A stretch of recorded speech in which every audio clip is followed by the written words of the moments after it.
guys, it's me Punam from Khao and today I'm going to show you how to make Penda. Today's recipe comes just in time for the festive season, whether you're celebrating Navratri or Diwali that's coming up, or if you just have a sweet tooth and you want to try making some Indian style sweets. Penda essentially is the Gujarati word for this dish, which is also called Peda in other parts of India. Let's have a look at the ingredients, which are really simple. For this, you're going to need double cream, milk powder, brown castor sugar or any kind of sugar works fine, and saffron for the flavour. Also, you can use some nuts for garnish or even to grate and put into the mixture as well. Let's get started. Place a non-stick pan on medium heat. To this, we're going to add all of our ingredients. The double cream, followed by the milk powder, the sugar, and then the saffron. What I've done with the saffron is I've placed it between my palms and just crushed it into the mixture a little bit. Now you're going to need either a spatula or a wooden spoon, because this next process is essentially where our Penda begins to come together, and essentially all of the ingredients start to mix together and all of the moisture slowly dries out as we heat it. What you want to do for the first 5 minutes is stir through so that the castor sugar and the milk powder and the cream all dissolve together, and then you want to reduce the heat to low and then keep stirring. The reason for stirring is just to make sure that even though we're using a non-stick pan, it is possible sometimes for the milk powder or any of the other ingredients to just stick to the bottom of the pan.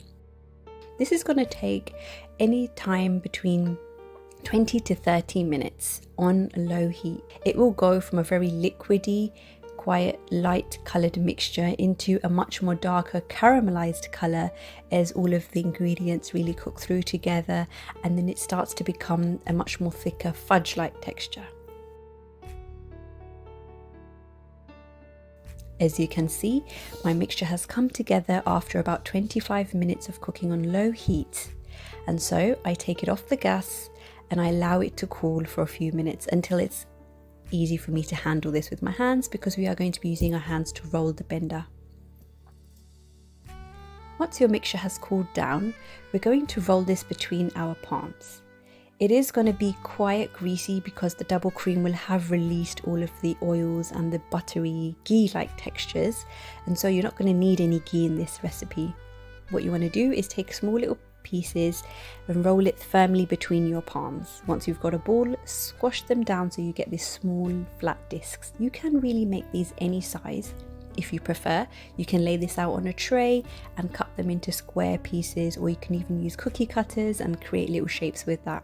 The fun thing about this recipe is that you can essentially shape these as you like. Even if you maybe have a mold, you can even use that. Why not? You can have a little bit of fun. Once I have rolled all of my Penda, you do essentially want to keep them on a flat plate in order for them to just cool down completely, because if you do put them into any other container or put them on top of one another, they will begin to stick. So they need at least an hour to sit out, maybe on the countertop or on the table.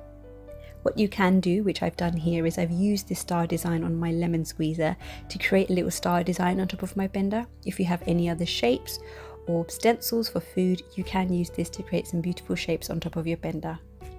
Lastly, for some of my Penda, I have grated some pistachio on top.